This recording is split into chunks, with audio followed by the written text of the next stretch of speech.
ஒரு சிறிய ஜெபத்தை செய்து நாம் செய்திக்குள்ளே செல்வோம். ஜெபிப்போம்.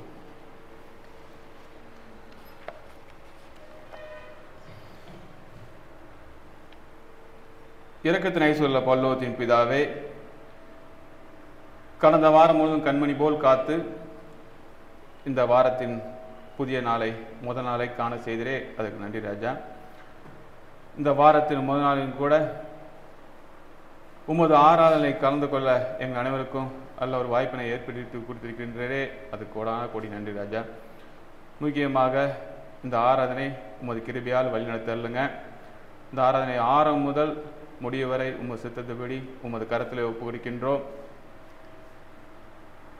இன்று நாங்கள் தியானிக்கிருக்கோம் இந்த வேத பாடப்பகுதி எங்களுக்கு ஆவிக்குரிய வாழ்க்கையிலே பிரயோஜனமாக அதை கடைபிடிக்க எங்களுக்கு ஞானத்தை தந்துடலுங்க.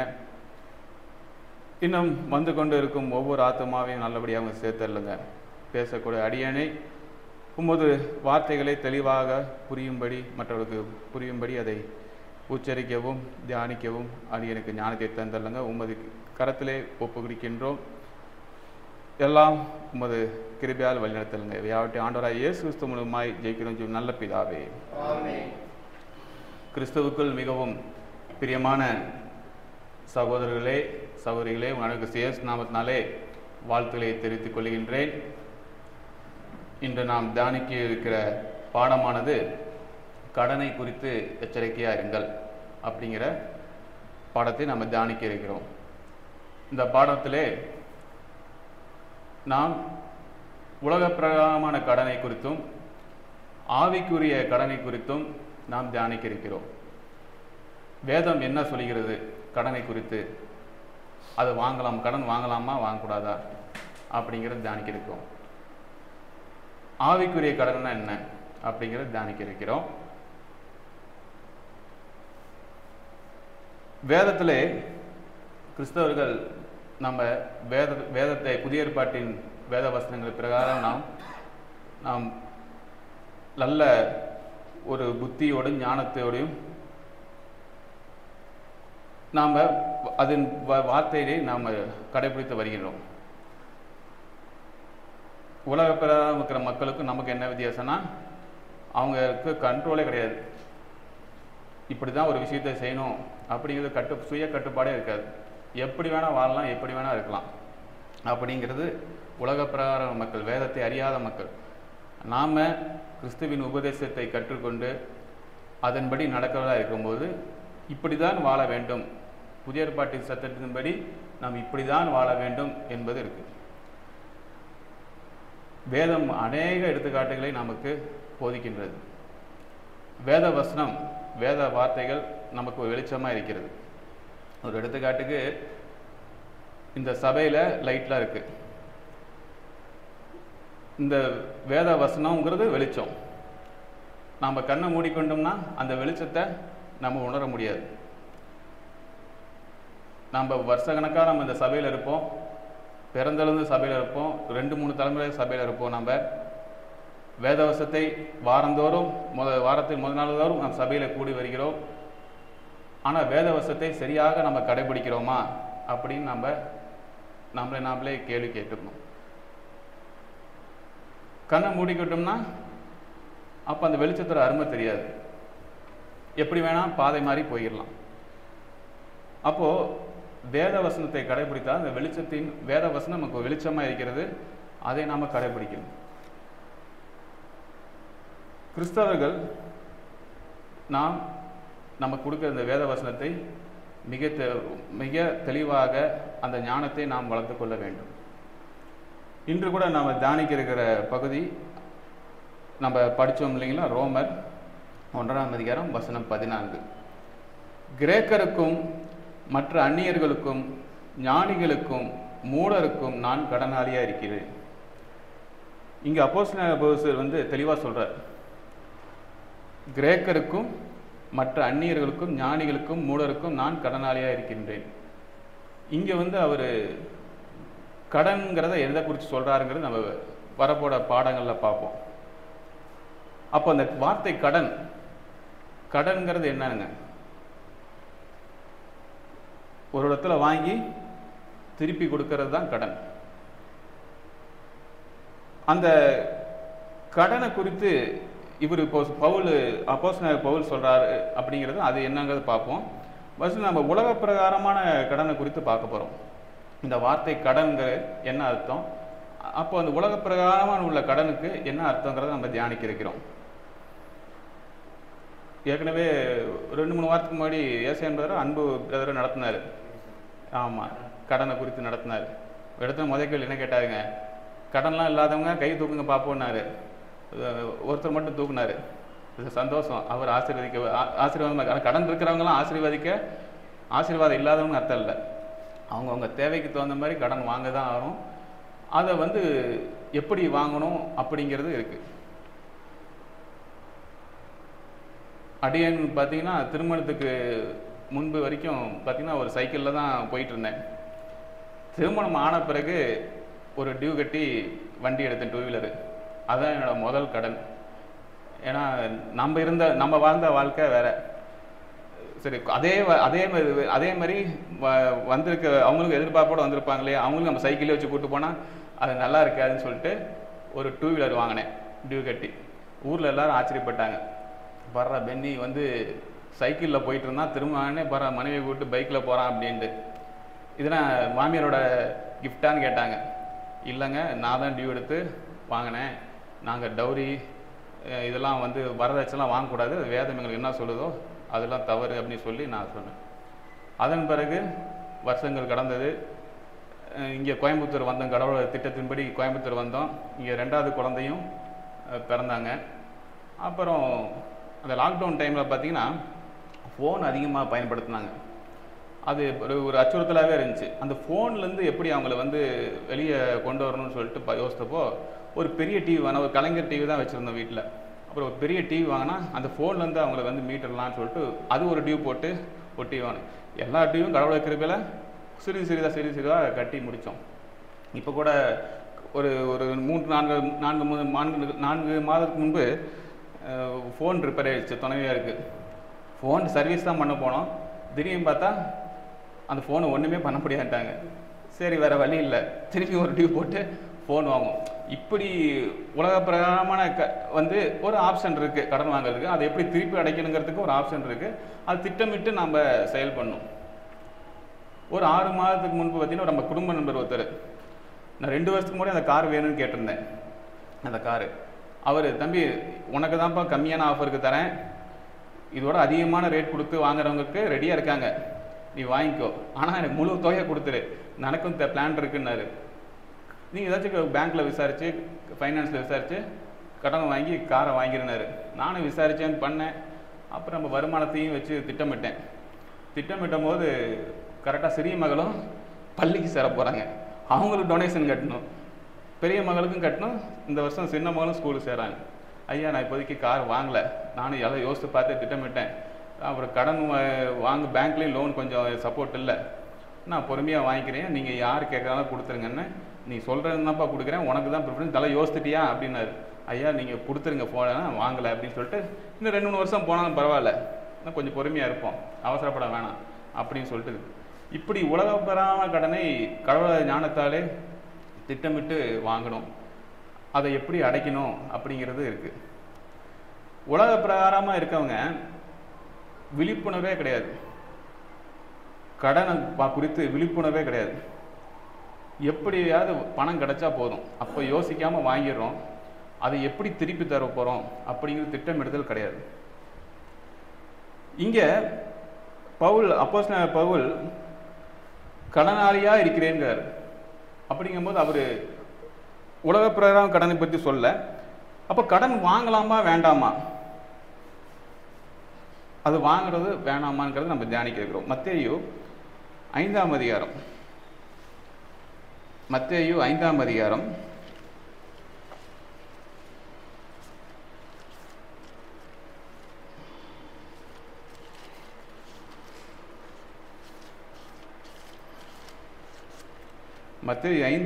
5:42 வசனத்தை வாசிங்க. உன்னிடத்தில் கேட்கிறவனுக்கு கொடு, உன்னிடத்தில் கடன் வாங்க விரும்புகிறவனுக்கு முகம் போனாதே. இந்த வசனம் என்ன சொல்லுதுங்க? உன்னிடத்தில் கேட்கிறவனுக்கு கொடு, உன்னிடத்தில் கடன் வாங்க விரும்புறவனுக்கு முகம் கோணாது. அப்போ கடன் வாங்குற கேட்குறவங்களுக்கு கொடுங்க, தப்பு இல்லை. ஆனால் கொடுக்க முடியலன்னா அவங்க அவங்க உன்னிடத்தில் கடன் வாங்க விரும்புறவனுக்கு முகம் கோணாது. ஹெல்ப் பண்ணுங்க, எதுவும் எதிர்பார்க்காம ஹெல்ப் பண்ணுங்க. அடுத்த வசனம் பாருங்க, எப்படி கொடுக்க வேண்டும்ங்க? லூக்கா 6:34.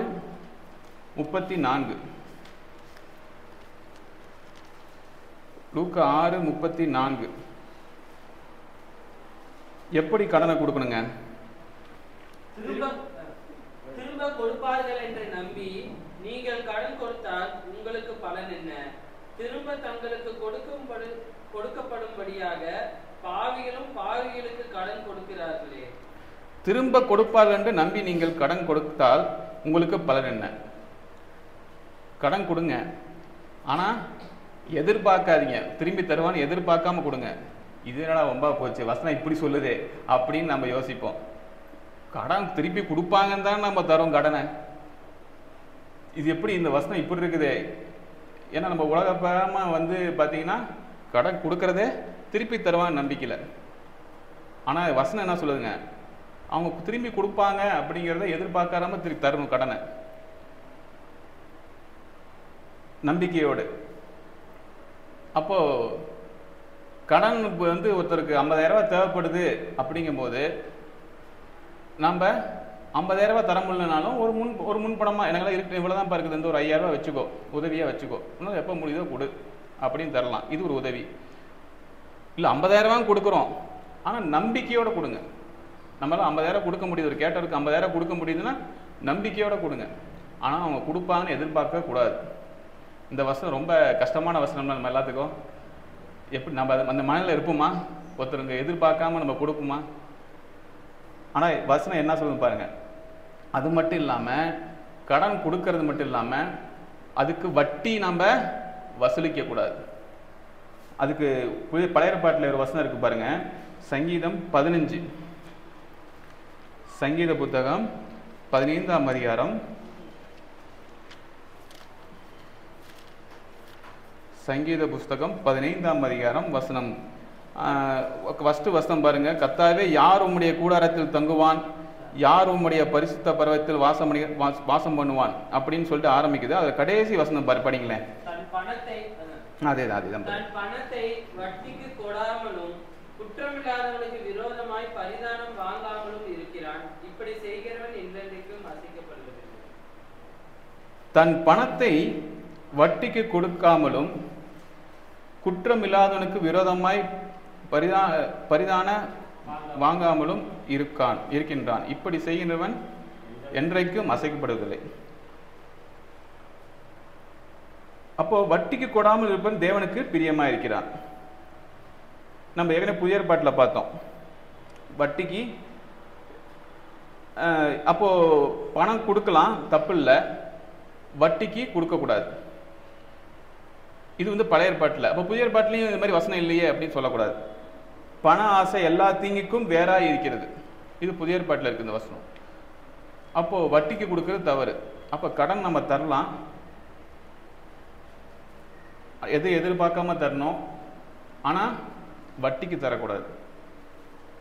நம்மளோட தேவை வருமானத்தை நல்ல விதமாக திட்டமிட்டு அதை நம்ம பிளான் பண்ணணும். ஆனால் குறுக்கு வழியில் நம்ம எதுவும் சம்பாதிக்கிறது கூடாது. அப்போ புதிய ஏற்பாட்டில் பழைய ஏற்பாட்டிலையும் சரி நம்ம கடன் வாங்கிறது குறித்து நம்ம பார்த்தோம். ஆனால் கடன் கொடுக்க முடியல ஒருத்தரால் அப்படின்னா அவங்கள கடிந்துக்கூடாது, அவங்கள சபிக்கக்கூடாது. பாரு கேட்குறோம் கொடுக்கவே மாட்டேங்கிறாங்க பாரு கடனை அப்படின்னு சொல்லி அவங்க மேலே கோவப்படக்கூடாது. அவங்களாம் முடிஞ்சால் கொடுக்குறாங்க, அவங்க சூழ்நிலை என்னங்கிறது தெரியாது இல்லையா? அப்போ கொடுக்கல அப்படின்னு சொல்லிட்டு அவங்கள நம்ம சபிக்கக்கூடாது. பாருங்க, அப்போஸ்தலர் 4ஆம் அதிகாரம், இங்கே பவுலோடு ஊழியம் செய்த பர்னபா குறித்து பார்க்க போகிறோம். அப்போஸ்தலர் 4ஆம் அதிகாரம்,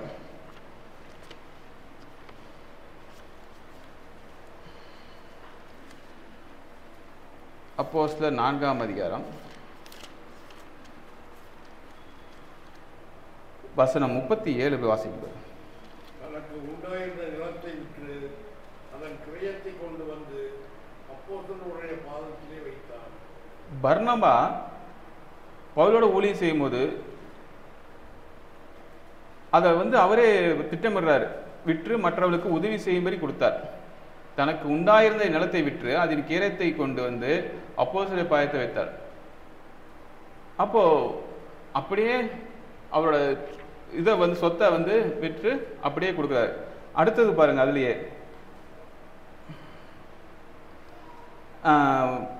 அப்போஸ்தலர் 5:1-5 வரைக்கும் வாசிங்க. இங்க அனனியா சபிராலை பத்தி படிக்கிறோம். அப்போஸ்தலர் 5:1-5 வரை வாசிங்களேன். அனனியா என்னும் பேருள்ள ஒருவனும் அவனுடைய மனைவியாகிய சபிராலும் தங்கள் காணியாட்சியை விற்றார்கள்.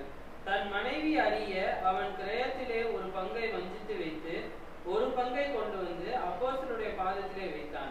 பேதுரு அவனை நோக்கி, அனனியாவே, நிலத்தின் கிரயத்தில் ஒரு பங்கை வஞ்சித்து வைத்தது பரிசுத்த ஆவியினிடத்தில் பொய் சொல்லும்படி சாத்தான் உன் இருதயத்தை நிரப்பினது என்ன? அதை விற்கும் முன்னே அது உன்னுடையதாய் இருக்கவில்லையோ?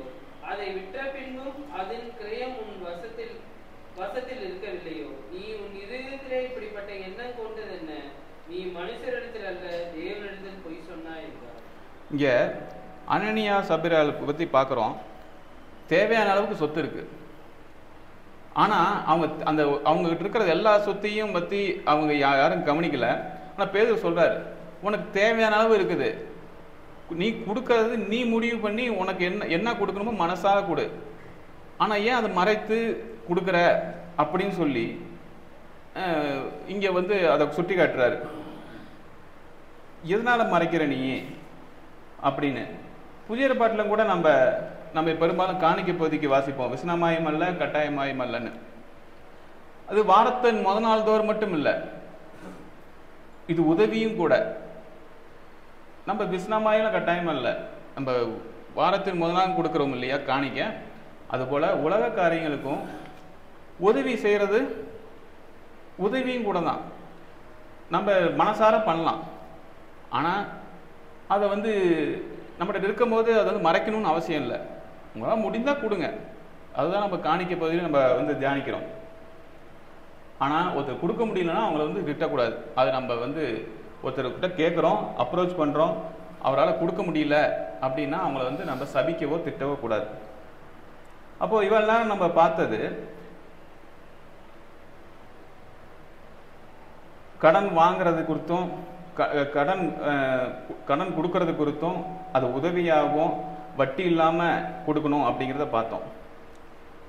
இன்னொரு வசனம் கூட இருக்கு பாருங்க, சங்கீதம் 37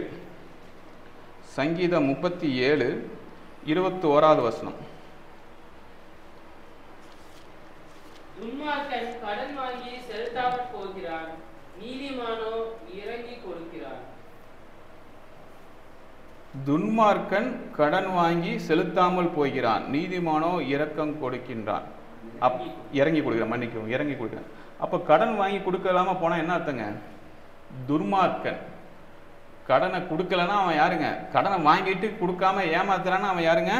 துன்மார்க்கன். இவனால கடன் கொடுக்கறத பத்தி பார்த்தோம்.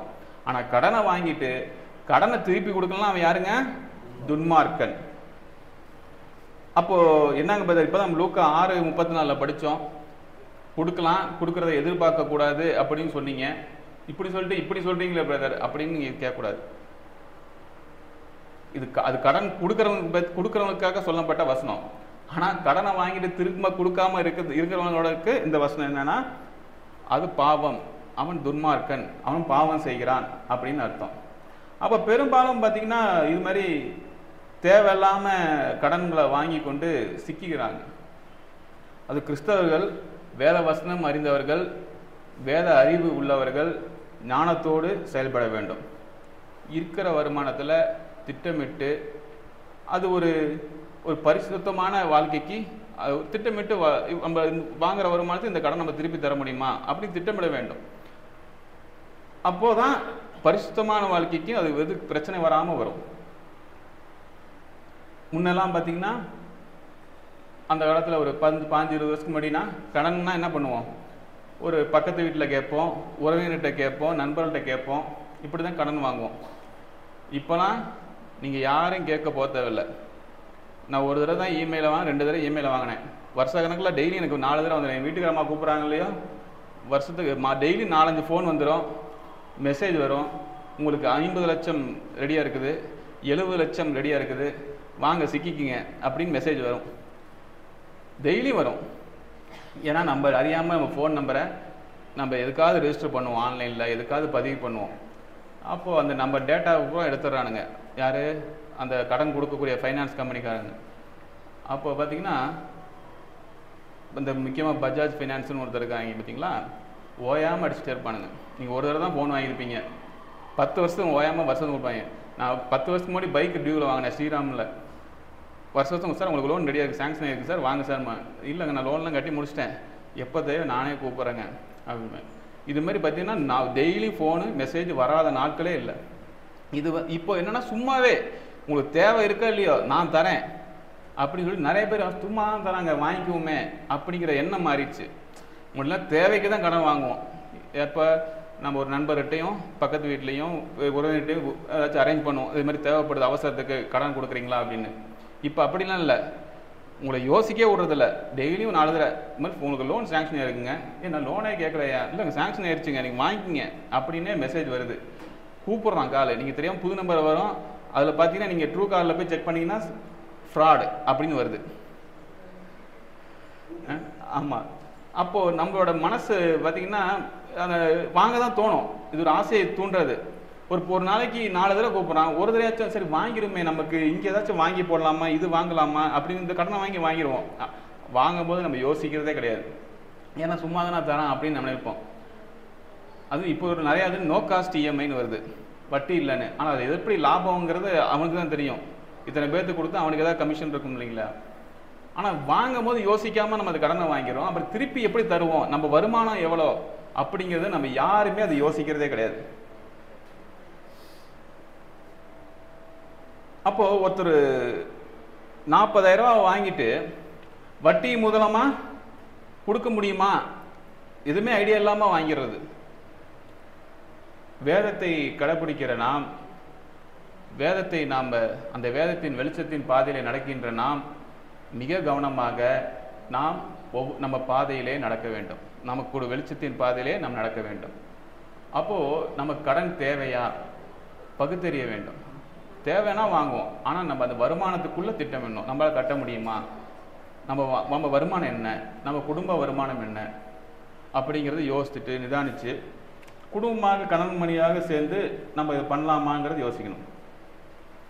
இன்னொரு எடுத்துக்காட்டு, பழைய ஏற்பாட்டில் இஸ்ரவேல் மக்களுக்கு பூமிக்குரிய வாக்குத்தத்தம் ஒன்று கொடுக்குறாங்க. உபாகமம் 28ஆம் அதிகாரம்.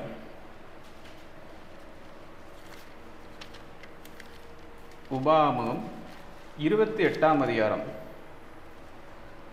அதில் 12வது வசனத்தை வாசிங்க. ஏற்ற காலத்தில் உன் தேசத்திலே மழை பெய்யவும், நீ கையிட்டு செய்யும் வேலையெல்லாம் ஆசீர்வதிக்கவும், கர்த்தர் உனக்கு தமது நல்ல பொக்கிஷசாலையாகிய வானத்தை திறப்பார். நீ அநேக ஜாதிகளுக்கு கடன் கொடுப்பாய், நீயோ கடன் வாங்காது இருப்பாய். இந்த வசனத்துல கடைசி வாக்கியத்தை பாருங்க. நீ அநேக ஜாதிகளுக்கு கடன் கொடுப்பாய், நீயோ கடன் வாங்காதிருப்பாய். பழைய ஏற்பாட்டு காட்டிலே வாக்குத்தத்த வசனம் பாருங்க, நீ கடன் வாங்காதிருப்பாய்.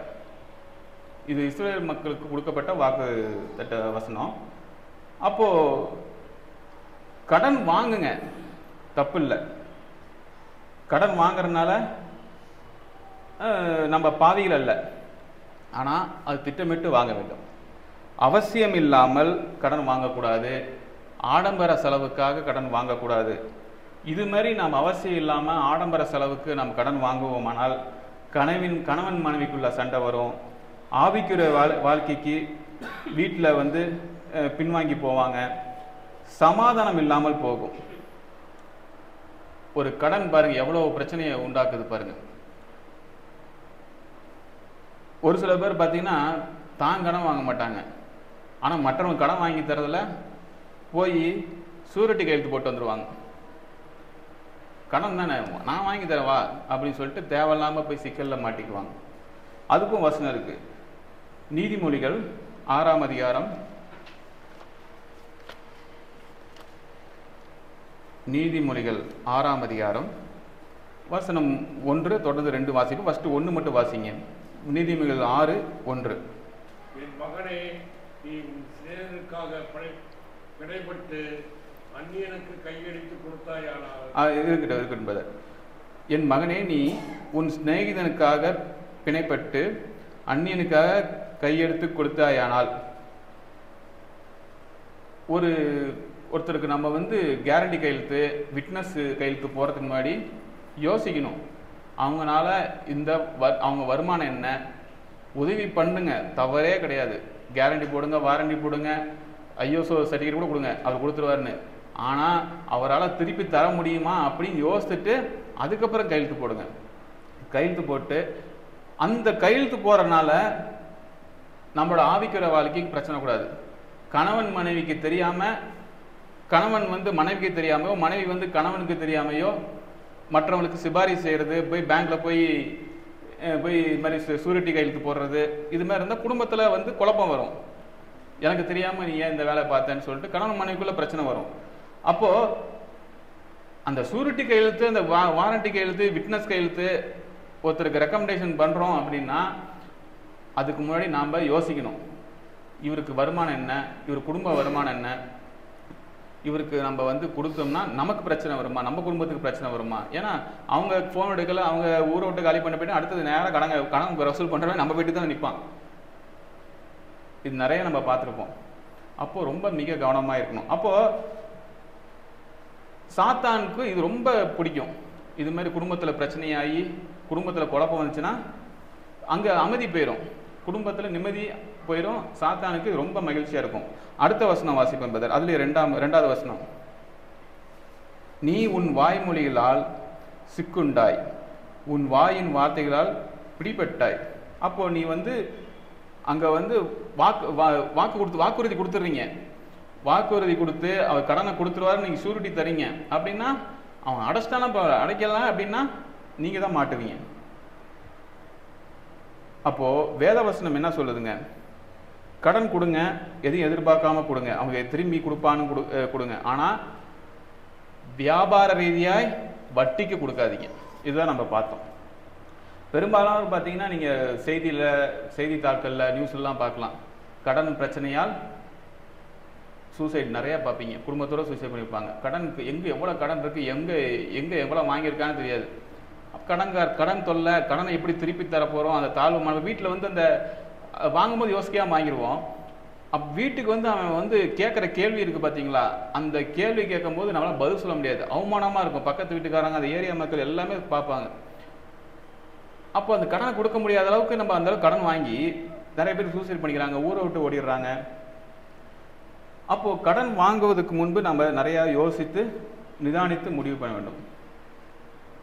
கடன் வாங்குவது தவறல்ல, ஆனால் அது நம்ம அளவோடு நிதானித்து நம்ம வருமானத்தை தகுந்த மாதிரி திட்டமிட்டு நாம் கடன் வாங்கணும். ஜபத்தில் வைக்கணும். கடனை கொடுத்து பயப்படாதீங்க, ஜபத்தில் வைங்க. அந்த கடனை வந்து நம்மளால் அடைக்க முடியும் அப்படின்னு ஜபத்தில் வைங்க. ஒரு நண்பர் பார்த்தீங்கன்னா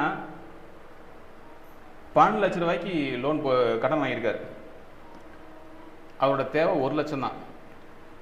எப்படிங்க 12 லட்சத்துக்கு கடன் வாங்கியிருக்கீங்க அப்படின்னு கேட்டால் அவர் சொல்கிறார், அவரோட 1 லட்சத்தை அடைக்கிறதுக்காக ஃப்ரெண்டுக்கிட்ட திரும்பி 1.5 லட்ச ரூபா வாங்கினேன் வட்டி மூலமாக கொடுக்கறதுக்கு. அந்த 1.5 லட்சத்தை அடைக்கிறதுக்காக திரும்பி 2.5 லட்சம் வாங்கினேன் வட்டி மூலமாக. இப்படி ஒரு கடன் அடைக்கிறதுக்கு இன்னொரு பக்கம் கடன் வாங்கி அப்படியே வந்து 12 லட்ச ரூபா நிற்குது. அதனால 12 லட்ச ரூபாய் கடன் வாங்கி அவர் சந்தோஷமாக இருந்தாரா? இல்லை, சந்தோஷத்தை அனுபவிக்கல. அப்போ கிறிஸ்தவர்களாய் நாம் வேதத்தை கடைபிடிக்கிற என்ற நாம், ஜபத்தை இருக்கிற நாம், வாரத்தில் முதல் தரம் நம்ம கூடி வருகிற நாம், நம்ம வெளிச்சத்தின் பாதை, வேத வசனம் நம்மளோட வெளிச்சத்தின் பாதை. நாம் கண்ணை மூடக்கூடாது. கடன் வாங்கும் பொழுது யோசிக்கணும். நம்ம பிளான் பண்ணோம், நம்ம வருமானம் எவ்வளோ அப்படிங்கிறது. ஒரு நீதிமான்களாக இருக்கிறோம் நாமெல்லாம். நம்ம வேதத்தை படிக்கிற நாம், ஜெபம் பண்ணுற நாம் நீதிமான்களாக இருக்கிறோம். அப்போது கடன் வாங்கும் பொழுது அதை எதுவுமே பிரச்சனை எதுவுமே யோசிக்காமல் வாங்காதீங்க. என்ன பிரச்சனை வரும் அப்படிங்கிறத யோசிக்காமல் வாங்காதீங்க. எனவே நியாயமான முறையில் திரும்பி தர முடிகிறதா என்பதை பார்க்கணும். நம்மளால் திரும்பி தர முடியுமா அப்படிங்கிறத செக் பண்ணணும். இது உலக பிரகாரமாக கடன். இதிலிருந்து எப்படின்னா சிறிதாய் மீண்டு வர வேண்டும். கடனை வாங்கிட்டு நம்ம மாட்டிக்காமல் அதை திட்டமிட்டு அதை அடைக்கணும். திரும்பி மீண்டும் ரோமர் 1:14 வாங்க.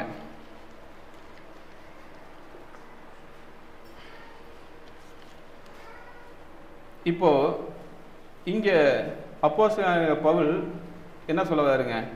கிரேக்கருக்கும் மற்ற அந்நியர்களுக்கும் ஞானிகளுக்கும் மூடருக்கும் நான் கடனாளியா இருக்கிறேன். அப்ப எவ்வளவுங்க கடன் வாங்கியிருக்காரு? இது என்ன கடனை பொறுத்து இவர் சொல்றாரு? இவ்வளவு நேரம் நம்ம உலக பிரகாரமான கடனை பார்த்தோம். இப்போ நம்ம ஆவிக்குரிய கடனை குறித்து பார்க்க போறோம். பழைய ஏற்பாட்டிலே கணவனை இழந்த விதவை எலிசா தீர்க்கதரிசி கிட்ட ஒரு வேண்டுதல் வைக்கிறாங்க. 2 ராஜாக்கள் 4ஆம் அதிகாரம்.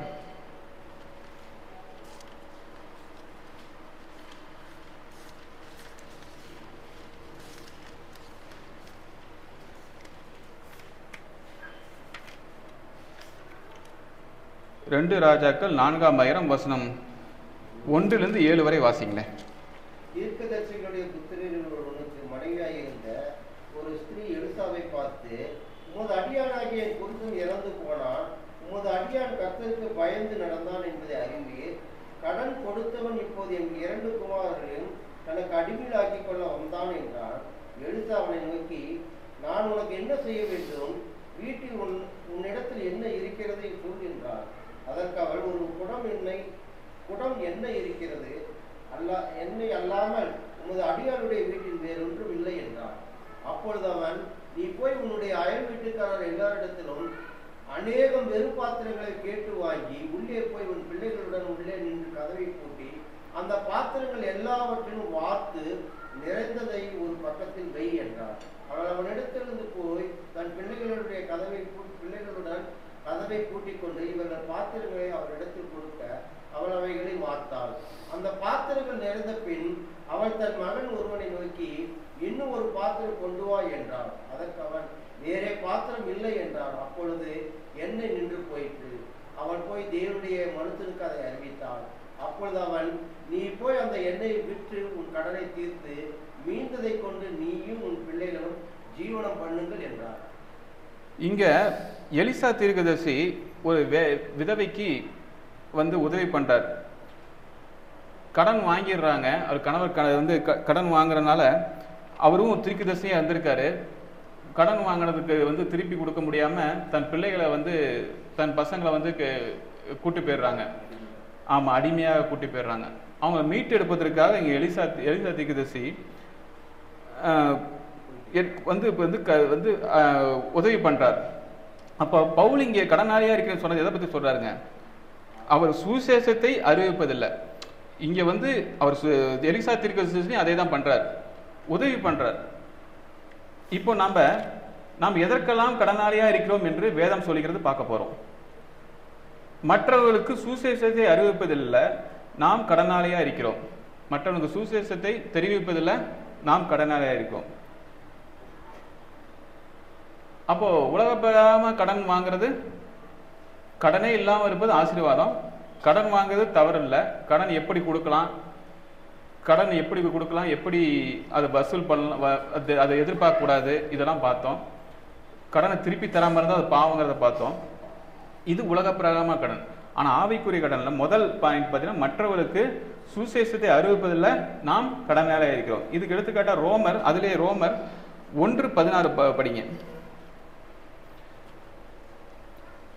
ரோமர் 1. கிறிஸ்துவின் சுவிசேஷத்தை குறித்து நான் வெட்கப்படேன். முன்பு யூதரிலும் பின்பு கிரேக்கரிலும் விசுவாசிக்கிற எவனோ அவனுக்கு ரட்சிப்பு உண்டாவதற்கு அது தேவ கடனாயிருக்கும். இங்க அப்போஸ்தலனாகிய பவுல் அவரோட கடன் என்ன தெரியுதுங்களா? சுவிசேஷத்தை அறிவிப்பதிலே நான் வெட்கப்படேன், சுவிசேஷத்தை கூறுவதில் நான் வெட்கப்படேங்கிறாரு. அப்போ நம்ம 14வது வசனத்துல வாசித்தோம் பார்த்தீங்களா, கிரேக்கருக்கும் மற்ற அந்நியர்களுக்கும் ஞானிகளுக்கும் மூடருக்கும் நான் கடனாக இருக்கேன். அப்போ என்ன கடனுங்க? ஆவிக்குரிய கடன் இது. சுவிசேஷத்தை அறிவிப்பதிலே நான் கடனாளியாக இருக்கிறேன், இவங்களுக்கெல்லாம் நான் அறிவிச்சாகணும். அப்போது கிறிஸ்துவுக்குள் இருக்கிற நாம் ஒவ்வொரு மேலும் ஒருவர் பார்க்கின்ற போது நாம் சுவிசேஷத்தை சொல்ல வேண்டும். இது கடமை அல்ல, கடனாளிகளாக இருக்கிறோம். இது கடமை அல்ல, கடனாளிகளாக இருக்கிறோம். கவலை வேண்டாம்.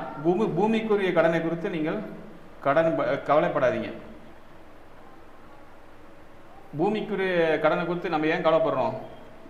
6 மணிக்கு வீட்டுக்கு முன்னாடி வந்துடுவாங்க. கடன் வசூலிக்கிறவங்க எப்பொழுதுமே 6 மணிக்கு வந்து கதவை தட்டுவாங்க. ஃபோனு கூப்பிடுவாங்க, திடீர்னு ஃபோன் கூப்பிடுவாங்க. ஃபோன் எடுக்கலையா ஒரு 2-3 நாள் பார்ப்பாங்க, 2-3 வாரத்தில் வந்துடுவாங்க. என்ன ஃபோன் எடுத்து எடுக்க மாட்டிங்களா அப்படின்ட்டு. இந்த அனுபவம் வந்து கோயம்புத்தூர் வந்து முதல் வீட்டில் நாங்கள் இருக்கும்போது எங்கள் ஹவுஸ் ஓனர் பார்த்திங்கன்னா வாங்கிட்டு வேற ஊர் போயிட்டார். அந்த வீடு வந்து லோன் வாங்கி தான் கட்டியிருந்திருக்காரு. அவர் ஃபோன் எடுக்கணும்னு சொல்லிட்டு நாங்கள் வேலைக்கு கிளம்பிட்டு இருப்போம், ஸ்கூலில் பிள்ளைங்களாம் ஸ்கூல் கிளம்பிட்டு வந்து நிற்பாங்க. உங்கள் ஃபோன்லேருந்து கூப்பிடுங்கன்னுபாங்க உன் ஹவுஸ் ஓனருக்கு. அப்போ அந்த அனுபவம் இருக்குது. அவங்களாம் ஆஃபீஸ் கடன் வசூல் பண்ணுறாங்க, ஆஃபீஸ்க்கு அவங்க ஃபைனான்ஸ் ஆஃபீஸ்க்கு போகிறாங்களோ இல்லையோ நேரம் 6 மணி 7 மணிக்கெலாம் வீட்டு முன்னாடி இருப்பாங்க. அந்த மாதிரி பயப்படாதீங்க. அப்போது சுவிசேஷத்தை அறிவிப்பதில் நாம் கடனாக இருக்கிறோம். இது முதல் கடமை, இது முதல் கடன். அடுத்த கடன் ரோமர் 15ஆம் அதிகாரம். ரோமர் 15 26 27 வாசிங்க. ஃபர்ஸ்ட் 26 வாசிங்க. மக்கெதோனியாவிலும் அகாயாவிலும் உள்ளவர்கள் எருசலேமில் உள்ள பரிசுத்தவான்களுக்குள்ளே இருக்கிற தரித்திரருக்காக சில பொருள் சகாயம் செய்ய விருப்பம் கொண்டிருக்கிறார்கள். இப்படி செய்வது நல்லதென்று ஃபர்ஸ்ட் 26 பார்த்துலாம். மக்கெதோனியாவிலும் அகாயாவிலும் உள்ளவர்கள். மக்கெதோனியாவில் பார்த்தீங்கன்னா 3 பிராந்திய சபை இருக்கு. பிலிப்பு, பிரியா, தெசலோனிக்கியா. அகாயாவில் பார்த்தீங்கன்னா 2 பிராந்திய சபை இருக்கு, அக்கனு, கொரிந்து. இந்த 5 பிராந்திய சபை இருக்கிறவங்க பொருள் சகாயம் செய்ய விரும்புகிறார்கள். அவர்கள் தேவையை சந்திக்க. திரும்பி அடுத்தது 27 வாசிக்கும்போது இப்படி செய்வது நல்லதென்று எண்ணினார்கள். இப்படி செய்கிறதற்கு அவர்கள் கடனாளிகளாயும் இருக்கிறார்கள். எப்படி என்றால் புறஜாதியார் அவர்களுடைய ஞான நன்மைகளில் பங்கு பெற்றிருக்கிறார். சரீர நன்மைகளால் அவர்களுக்கு உதவி செய்ய இவர்கள் கடனாளிகளாக இருக்கிறார்களே. இவங்க இந்த மக்கெதோனியா அகாயாவில் உள்ளவர்கள்லாம் பார்த்தீங்கன்னா எருசலேமில் உள்ள பரிசுத்தவான்களுக்குள்ள அவங்களுக்குள்ளேருந்து வந்தவங்க. அவங்க போதிச்சு, எருசலேமில் இருக்கிறவங்க போதிச்சு வந்தவங்க. இப்போ அவங்களுக்கு இப்போ தேவை இருக்குது. எருசலேமிற்கு தேவை இருக்கிறதுனால இந்த 5 பிராந்திய சபையில் இருக்கிறவங்க அவங்களுக்கு தேவை இருக்குன்னு தெரிஞ்சு வந்து அவங்களுக்கு உதவி செய்கிறாங்க. அப்போ குறைவுள்ள பரிசுத்தவானுக்கு நன்மை செய்ய நாம் கடனாளியாக இருக்கிறோம். அப்போ நன்மை செய்ய நாம் கடனாளியாக இருப்போம்.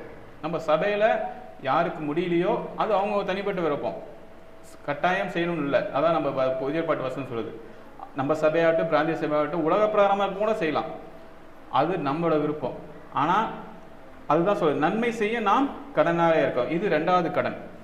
அடுத்தது 3வது கடன் பார்ப்போம். 2 தெசலோனிக்கர்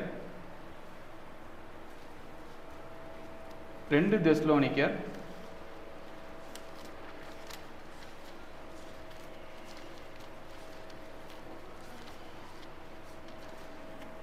தெசலோனிக்கர் 1ஆம் அதிகாரம் வசனம் 3 வாசிங்க. சகோதரரே, நாங்கள் எப்பொழுதும் உங்களுக்காக தேவனை ஸ்தோத்திரிக்க கடனாளிகளாய் இருக்கிறோம். உங்கள் விசுவாசம் மிகவும் பெருகுகிறபடினாலும் நீங்கள் எல்லோரும் ஒருவரோடு வைத்திருக்கிற அன்பு அதிகரிக்கிறபடினாலும் அப்படி செய்கிறது தகுதியாய் இருக்கிறது. சகோதரே, நாங்கள் எப்பொழுதும் உங்களுக்கு தேவனை ஸ்தோத்திரிக்க கடனாளியா இருக்கிறோம். அப்ப இந்த 3வது பாயிண்ட் என்னங்க? ஸ்தோத்திரிக்க கடனாளியா இருக்கிறோம். உங்கள் விசுவாசம் மிகவும் பெறுகிறபடியினால் நீங்கள் எல்லோரும் ஒருவர் ஒருவர் வைத்திருக்கிற அன்பு அதிகரிக்கும்படினாலும் அப்படி செய்கிறது தகுதியாக இருக்கிறது. அப்போ சோத்தரிக்க கடனாளியாக இருக்கும். அப்போ என்னங்க, நாம் ஒவ்வொருவரும் ஒவ்வொரு நாளும் தேவனை சோத்தரிக்க வேண்டும். ஜெபிக்க கடனாளியாக இருக்கும். ஜெபிக்கும் போது நன்றி சொல்ல கடனாளியாக இருக்கிறோம். நான் வந்து நன்றி சொல்லணும், அதனால லோன் போட்டு வாங்கியாவது ஒரு பெரிய ஒரு ஸ்கூல் மைதானத்தில் ஒரு ப்ரேயர் மீட்டிங் வச்சிடலாம் பிரதர். அப்படிலாம் ப்ரேயர் மீட்டிங் வைக்கணுங்கிறது அவசியமே இல்லை. லோன் வாங்கிலாம் ப்ரேயர் மீட்டிங் இல்லை. ஆனால் உண்மையிலே நம்மகிட்ட தேவையான அளவுக்கு இருக்குதுன்னா ஊழியரோட ஆலோசனை பண்ணி எங்கேயாச்சும் ஒரு நல்ல ஜப கூட்டம் வைக்கலாம் அப்படிங்கிறது யோசனை பண்ணலாம். ஆனால் கடன் வாங்கி எங்கேயும் வந்து ஜப கூட்டம் வைக்கணுங்கிறது எங்கேயும் வந்து குறிப்பிடல, அவசியம் இல்லை. ஆனால் நீங்கள் ஒவ்வொரு நாளும் உங்கள் குடும்பத்தோடு ஜபிக்கணும். அங்கே அந்த ஜபம்தான், அந்த ஜபம் பண்ணுக்கு நம்ம கடனாளியே இருக்கிறோம். நன்றி சொல்ல வேண்டும். நம்ம தேவைகள்லாம் பூர்த்தி ஆயிடுச்சுன்னா நம்ம நன்றி சொல்ல வேண்டும். இப்போ உலக பிரகாரமாக சபையில் பார்த்தீங்கன்னா ஃபஸ்ட்டு அரை மணி நேரமே சோத்திரம் சோத்திரம் சோத்திரம் சோத்திரம் சோத்திரம் வண்டி ட்ரெயின் போயிட்டே இருக்கும். அது எப்போ நிற்கனே தெரியாது. டிவியில் பார்த்தீங்கன்னா 108 சோத்திரம் கோடி சோத்திரம் போயிட்டு இருக்குது கீழே வசனம். அது பிரியமான காரியம் இல்லை. பிரதர் நீங்கள் எனக்கு உதவி பண்ணது நன்றி பிரதர், கோடான கோடி சோத்திரம் கையை பிடிக்கலாமா? ஜபத்தை வைங்க, நன்றி சொல்லுங்கள். நம்ம கிறிஸ்துவின் சபையில் தான் ஒரு துக்க வீட்டுக்கு போனீங்கன்னா அங்கே ஊழியர் ஜெபம் பண்ணுவார். நீர் இம்மட்டும் இந்த மனுஷனுக்கு உயிரை தந்ததுக்கு கோடான கோடி சோத்திரம்பாங்க. இது உலக பிரகாரமாக இருக்கவங்களாம் புரியாது. என்னங்க ஒருத்தர் துக்கத்துலேருந்து அழுதுகிட்டு இருக்கோம், இறந்துட்டாருன்னு வருத்தத்தில் இருக்காங்க, இறந்து போனதுக்கு போய் நன்றி சொல்கிறாங்களே எப்படி அப்படின்னு. இப்போ நம்ம இதுக்கு இது மாதிரி துக்க காரியத்துக்கு நம்ம வந்து அது தேவனோட திட்டம் சித்தம். அது அந்த நேரத்தில் நம்ம வருத்தம் இருக்கும், வருத்தப்படலாம், தப்பு இல்லை. ஆனால் அது ஊழியர் ஜெபம் பண்ணும்போது இது நல்லபடியாக எடுத்துக்கிட்டீரே அதுக்கு நன்றி சொல்கிறோம். நம்ம இது பாருங்கள், யோபு குறித்து நம்ம பார்க்கும்போது பார்த்திங்கன்னா யோபோட 10 பசங்க அவங்க வீட்டுக்குள்ளே அந்த வீடு இடிந்து விழுந்து உள்ள 10 பேர் இறந்துடுறாங்க. அந்த இறந்து போகும்போது கை காலெலாம் உடஞ்சி நொறுங்கி இறந்து போயிடுறாங்க. அப்போது ரொம்ப யோபு நம்மளாம் என்ன பண்ணுவோம், ரொம்ப மனசு உடஞ்சி நொறுங்கி போயிடுவோம் நமக்கு அது மாதிரி சூழ்நிலை அமைந்தால். ஆனால் யோபு என்ன சொன்னாருங்க, கர்த்தர் கொடுத்தார், கர்த்தர் எடுத்துக்கொண்டார், கர்த்தருடைய நாமத்திற்கு சோத்திரம். அப்போ ஒரு நம்ம ஜபத்தோட வேல்யூ என்னங்க, எப்படிலாம் நன்றி சொல்லணும், அதுக்கு மதிப்பே கிடையாது. எந்த அளவுக்கு நம்ம துன்பத்தை நன்றி சொல்கிறோமோ சந்தோஷமான தருணத்துக்கு நம்ம நன்றி சொல்லணும். ஒவ்வொரு நாளும் நம்ம எந்திரிக்கும் பொழுதும், தூங்க போகிறதுக்கு முன்பும், சாப்பிடுவது போதும் நம்ம நன்றி சொல்லணும். சிறிய ஜபம். இந்த கிருபை வந்து நிறைய பேத்துக்கு கிடைக்காம இருக்குது. எனக்கு இந்த சூழ்நிலையை கொடுத்துருக்கு, அதுக்கு நன்றி. சாப்பிடும் போதும் சரி, தூங்கும் போதும் சரி, நம்ம ஒவ்வொரு நாள் எந்திரிக்கும் போதும் சரி ஜபம் செய்ய வேண்டும். அப்போது 3வது பாயிண்ட், தேவனை சோத்தரிக்க கடனாளியாக இருக்கிறோம். அடுத்தது 1 யோவான்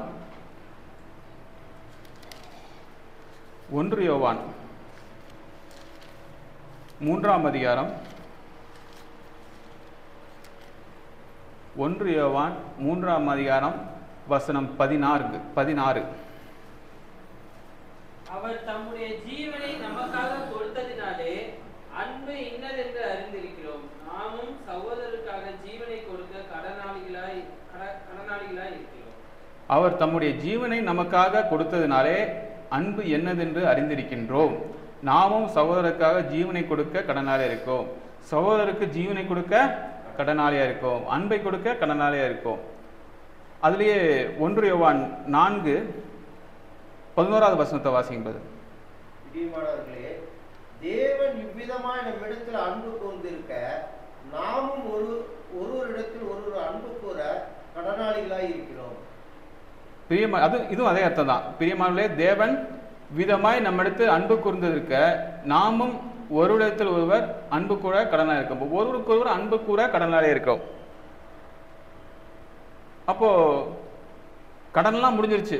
நம்ம கடனை குறித்து கவலைப்பட்டிருப்போம், கடனை கொடுத்துங்கிட்டு வாங்க முடியலையும் கவலைப்பட்டிருக்கலாம், கடனை கொடுக்க முடியாமல் கவலைப்பட்டிருப்போம், ஐயோ கடன் வாங்க வரவன் வந்து நம்மளுக்கு தொல்லை பண்ணலாம் பயந்துருப்போம். எல்லா பிரச்சனையும் முடிஞ்சிருச்சு. அப்பாடா எல்லா கடனும் முடிஞ்சிருச்சு. அப்படிங்கிற போது அதோட முடிஞ்சா நாம இந்த 2வது வசனத்தில் பார்த்தோமே, பிரியமான தேவன் இவ்விதமாய் நம்ம எடுத்து அன்பு கூறுகிறவர் நாமும் ஒருவருக்கொருவர் அன்பு கூற கடனாளியாக இருக்கும். ஒருவருக்கொருவர் அன்பு கூற கடனாளியாக இருக்கும். ஒரு கிறிஸ்துவுக்குள்ள இருக்கிற சகோதரர் சகோதரிகள் அன்பா இருக்க வேண்டும். இது கடமை அல்ல, இதுவும் கடன். எத்தனை பேர் நம்ம சபை முடிஞ்சு ஒருத்தர் சோத்திரம் சொல்றோம்? எல்லாரும் தெரியுதோ தெரியலையோ புதுசாக வந்தாலும் சரி, வாங்க பிரதர் எங்கேருந்து வந்திருக்கீங்க, அப்படிங்களா, இது ஒரு பிஸ்னஸ் சொந்தமாக வந்தீங்களா, சரிங்க பிரதர், எத்தனை வாரம் இருப்பீங்க, எங்கே உணவு சாப்பிட்டீங்க, இது மாதிரி அன்பான வார்த்தை. தெரியுதோ தெரியல, தெரிஞ்சவங்க மட்டும்தான் சோத்திரம் சொல்லணும் இல்லை. ஒரு சபையில் பார்த்தீங்கன்னா ஒரு அம்மா யாரா நகை போட்டிருக்காங்களோ அவங்களுக்கு தான் சோத்திரம் சொல்லுவாங்க. யார் நகை போடலையோ சோத்திரம். என்னங்க இவங்க அவங்களது அப்படிதாங்க. அது பிரியமான காரியம் இல்லை. அன்பு, கிறிஸ்துவுக்குள்ள அன்பு பார்த்தீங்கன்னா எல்லாத்துக்கிட்டையும் சமமாக இருக்கணும். அது சபைக்கு கூடி வரவங்க எல்லாருமே நம்ம சகோதர சகோதரிகள். அப்போது நாம் அன்பை பகிர்தலே கடனாளியாக இருக்கிறோம். எனக்கு வேண்டியவங்க தான் நான் சோத்திரம் சொல்லுவேன், எனக்கு தெரிஞ்சவங்க மட்டும்தான் நான் சோத்திரம் சொல்லுவேன். அது பிரியமான காரியம் அல்ல. தெரியாதவங்களுக்கு போய் விசாரிங்க. சபைக்கு நீ புதுசாக வந்திருக்காருன்னா அவரை போய் விசாரிங்க, அவர் எங்கேருந்து வந்திருக்காரு, அவர் குடும்பத்தை பற்றி விசாரிங்க. அப்போ தான் அவங்க அடுத்த சபைக்கு வரும்போது இங்கே போனால் ஒரு ஆறுதலாக இருக்குது, சபையாரை பார்க்கும்போது ஆறுதலாக இருக்குது, ஒரு உற்சாகமாக போவாங்க அவங்கள வந்துட்டு. அது நம்ம பெரும்பாலும் நம்ம பண்ணுறதில்லை. அப்போ இந்த 4வது பாயிண்ட் பார்த்தீங்களா, சகோதரருக்குள் ஜீவனை கொடுக்க கடனாக இருக்கும், அன்பை கொடுக்க கடனாக இருக்கும். அப்போ கிறிஸ்துவுக்குள்ள இருக்கிறனா சகோதர சகோதரிகள் எல்லாருமே நமக்கு வேண்டியவங்க தான். அன்பை கொடுக்க நாம் முந்திக்கொள்ள வேண்டும். அடுத்தது எடுத்துக்காட்டுக்கு 3 யோவான் 8வது வசனம் வாசிக்கும்போது, ஆகையால் நாம் சத்தியத்திற்கு உடன் வேலையாட்களாய் இருக்கும்படி அப்படிப்பட்டவர்களை சேர்த்துக் கொள்ள கடனாளிகளாய் இருக்கிறோம். இப்போ சபைக்கு வரோம், பிராந்திய சபையிலேருந்து வரலாம், மேபி யாராச்சும் புதுசாக ஞானஸ்தானம் எடுத்து வரலாம். அப்போது ஆகையால் நாம் சத்தியத்திற்கு உடன் வேலையாட்களாக இருக்கும்படி அப்படிப்பட்டவர்களை சேர்த்து கொள்ளும்படி கடனாளியாக இருக்கிறோம். அப்போ கிறிஸ்துக்குள்ள வாழ்கின்றவர்கிட்ட நம்ம ஐக்கியம் ஏற்படுத்துவதாய் இருக்க வேண்டும். உண்மையாய் வாழ்கின்றவர்கிட்ட நாம் ஐக்கியமாக இருக்க வேண்டும். அப்போ இதுவரைக்கும் நம்ம பார்த்தீங்கன்னா எதற்கெல்லாம் கடனாளியாக இருக்கிறோம், ஆவிக்குரியதில் எதற்கெல்லாம் கடனாளியாக இருக்கிறோம் பார்த்தோம். சுவிசேஷத்தை சொல்வதில் கடனாளியாக இருக்கிறோம், சோத்திரிக்க கடனாளியாக இருக்கிறோம், திரும்ப சகாயம் செய்யவும் கடனாளியாக இருக்கிறோம், அன்பு செலுத்த கடனாளியாக இருக்கிறோம், ஜெபிக்க கடனாளியாக இருக்கிறோம், சகோதரை சேர்த்து கொள்வதிலே கடனாளியாக இருக்கிறோம். இது மட்டும் போதுமா? இன்னும் இருக்குது. இதெல்லாம் இந்த கடன்லாம் திரும்ப திரும்ப கன்னியாக போயிட்டே இருக்கும். நம்ம இறுதி மூச்சு இருக்கிறவங்க இந்த கடன்லாம் இருந்துக்கிட்டே தான் இருக்கும். உலக பிரகார கடன்களை கூட நம்ம நம்ம தீர்த்து முடிச்சிடலாம். ஆவிக்குரிய கடன் நம்ம கடைசி மூச்சு வரைக்கும் இருக்கும். ஆனால் இது மட்டும் போதுமா? ரோமர் 8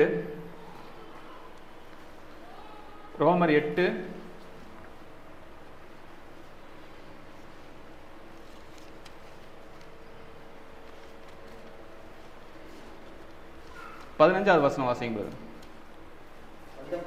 மன்னிக்கும் 12வது வசனம், ரோமர் 8:12. ஆகையால் சகோதரரே, மாம்சத்தின்படி பிழைப்பதற்கு நாம் மாம்சத்துக்கு கடனாளிகள் அல்ல. இவ்வளவு நேரம் நம்ம எதுக்குதான் கடனாளின்னு பார்த்தோம். எதுக்கு கடனாளி நம்ம இல்லை. ஆகையால் சகோதரே, மாம்சத்தின்படி பிழைப்பதற்கு நாம் மாம்சத்துக்கு கடனாளி அல்ல. பாவ வழிகளுக்கு நாம் கடனாளிகள் இருக்கக்கூடாது. ஒரு விஷயத்துக்கு எதுக்கெல்லாம் கடனாளின்னு பார்த்தோம், பாவத்துக்கு நாம் கடனாளி அல்ல. அப்போ கிறிஸ்துவுக்குள் இருக்கின்ற நாம் ஒரு எப்படி நம்ம ஒரு உலகப்பிரகாரமான கடனை வாங்கணுங்கிறத பார்த்தோம். பாவ வாழ்க்கையிலே இருந்து நம்ம போயிடக்கூடாதுங்கிறத ரொம்ப கவனமாய் இருந்து கடனை வாங்கணும். நம்ம கிறிஸ்துவுக்குள்ள இருக்கிறனா நமக்கு நல்ல ஒரு ஞானம் தேவன் கொடுத்திருக்கின்றார். நல்ல ஒரு என்ன சொல்றது, புதிய ஏற்பாட்டின் சட்டத்தின்படி வாழ்கின்றனா நம்ம வாழ்க்கையை திட்டமிட்டு செயல்பட வேண்டும். நம்ம ஏற்கனவே பார்த்த மாதிரி தான், கடனால நிறைய பிரச்சனைகள் வரும். அது எல்லாத்தையுமே நம்ம ஜபத்தின் மூலமாக நாம் முடிந்தவரை ஞானமாய் கடன் வாங்க வேண்டும். அதை கடனை திருப்பி கொடுக்கிறவளா இருக்க வேண்டும். கடன் வாங்காமல் எப்படி வாழலாம்னு திட்டமிடணும். கவலைப்படாமல் துக்கப்படாமல் இருக்கணும். பூமிக்குரிய கடனாகட்டும் ஆவிக்குரிய கடனாகட்டும் நம்ம திட்டமிட்டு அதை செயல்பட வேண்டும். இறுதியாக நம்ம ஏற்கனவே இந்த வசனத்தை அடிக்கடி நம்ம நிறையா வாசித்திருப்போம். நீதிமொழிகள் 14ஆம் அதிகாரம், நீதிமொழிகள் 14ஆம் அதிகாரம்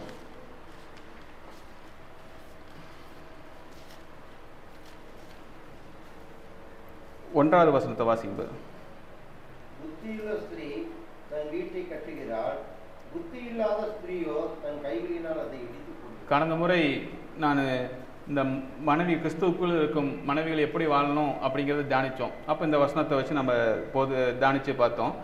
இந்த வசனம் வெறும் ஸ்திரீகளுக்கு மட்டும்தான் அல்ல, ஆண்களுக்கும் பொருந்தும். புத்தியுள்ள ஸ்திரீ தன் வீட்டை கட்டுகின்றார், புத்தி இல்லாத ஸ்திரீயோ தன் கைகளால் அதை இழுத்து போடுகிறார். அப்போது ஒரு கணவனாகட்டும் மனைவியாகட்டும் எப்படி நம்ம குடும்பத்தை கட்டுவது அப்படிங்கிறது பொறுப்பெடுத்துக்கணும். அப்போ திட்டமிட்டு வாழ வேண்டும். தேவையில்லாமல் நம்ம இந்த இவ்வளோ நேரம் நம்ம வாசித்த வசனம்படி நிதானித்து, வேத வசனத்தின்படி நம்ம நிதானித்து, நமக்கு தேவைக்கேற்ற நம்ம வருமானம் என்னன்னு நிதானித்து சோதரித்தறிஞ்சு நம்ம திட்டமிட்டு கடன் வாங்குறது தவறில்லை, அதை எப்படி கொடுப்போங்கிறத யோசிச்சுட்டு நம்ம அதை முடிவு பண்ணணும். அது வட்டி கொடுக்கறது தவறுன்னு பார்த்தோம். அதே மாதிரி ஆவிக்குரிய கடன்களை பார்த்தோம். எனவே எல்லாரும் அமைதியாக கேட்ட சகோதர சகோதரி யாவருக்கும் நன்றியை தெரிவித்துக் கொள்கின்றேன். கேட்ட வசனத்தின்படி நாம் நடக்க பிரயாசப்படுவோம். நன்றி தெரிவித்துக் கொள்கின்றேன்.